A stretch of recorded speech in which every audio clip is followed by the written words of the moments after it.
मित्रांनो, मी कृषी मित्र श्रीधर आपल्या कृषी मित्र श्रीधर या यूट्यूब चॅनलवरती आपले स्वागत आहे। मित्रांनो, आजचा एक व्हिडिओ आपला खास होणार आहे, जेणेकरून आज मी नागठाणा तालुका उमरी जिल्हा नांदेड येथे फक्त आणि फक्त सीड गोल्ड 991 पार्श जेनेटिक्सचं सोयाबीन पाहण्यासाठी आलो होतो। मित्रांनो, इथं आल्यानंतर मला आश्चर्याचा धक्का बसला हे सोयाबीन पाहून। मला असं म्हणायचं आहे की जवळपास हे एकदम माळावरती खडकाळ जमिनीमध्ये जवळपास आपण शेंगा पाहू शकता। या सोयाबीनला आपण जवळपास शेंगा पाहू शकता। एवढा आश्चर्याचा धक्का बसला की हे जवळपास पडीत रान होय, गायरान होय। त्या गायरानामध्ये जवळपास फोडून दगडावरती ही सोयाबीन पेरण्यात आली होती। आणि ह्या सोयाबीनचं जवळपास वैशिष्ट्य सांगायचं म्हटलं तर हे शेतकरी आहेत आणि हे पार्श जेनेटिक्सचे साहेब आहेत। हे पूर्ण वैशिष्ट्य साहेब सांगतील आपल्याला।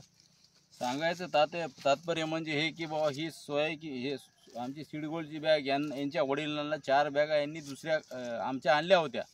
यांच्या घरचे नाराज झाले की बाबा हे 4 बॅगा नकोत आपल्याला एकाच कंपनीच्या।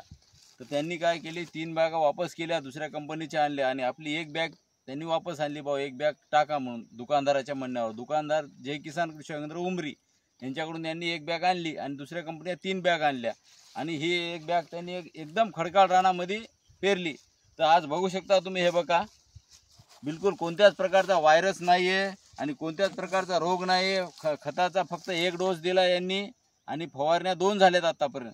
आणि यांचं म्हणणं असं की बाबा अजून एक जर पाणी पडलं असं निसर्गाची साथ भेटली असली तर याच्यापेक्षा अजून डबल होत होतं। तुम्ही बघू शकता रान हलकं राहून पाणी कमी राहून ही आज परिस्थिती आहे। हे बघा, हे शेंगा बघू शकता, हे बघा। आणि तसंच या शेंगाचं एक वैशिष्ट्य आहे मित्रांनो, जवळपास या शेंगाला आहे की नाही कीड वगैरे अजिबात लागणार नाही। जेणेकरून या शेंगाला आपण पाहू शकता हे केसाळ, हे जे आपण एक केसाळ जे बघता ना, या केसाळच्या याच्यामुळे आपण या शेंगाला किडीचा कोणतेही प्रादुर्भाव होणार नाही। आणि दुसरं सोयाबीन पाहिलं असतं आपण, प्रत्येक सोयाबीनच्या शेंगाला आपण डंक मारलेला आळ्याचा दिसतो, पण ह्या आपण पाहू शकता याला आपण कुठेही दाखवा कोणता काही डंक मारलेला आहे का आळ्याचा। हे एक वैशिष्ट्य आहे। आणि कमी दिवसात येणारं एक वाण आहे, 105 ते 110 दिवसामध्ये येणारं वाण आहे आणि एकदम जास्त पाणी कमी पाण्याला हे वाण येणारं आहे आणि एकदम शेतकऱ्याला परवड खाणारं हे वाण आहे। तरी तुम्ही पुढच्या वर्षी नक्की सीड गोल्ड 991 हे 100% माझ्या खात्रीशीर आपण पेरणी करावीच आणि जास्त उत्पादन, भरघोस उत्पादन कमी खर्चामध्ये काढावेच।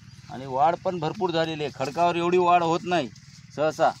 तरी बघू शकता जवळपास आमच्या कमरे इतके आहे, समजा जवळपास 2 ते 2.5 फुटाचा आतापर्यंत हे झाड झालेलं आहे आणि अजून एक 10 दिवसामध्ये काढणीला येईल।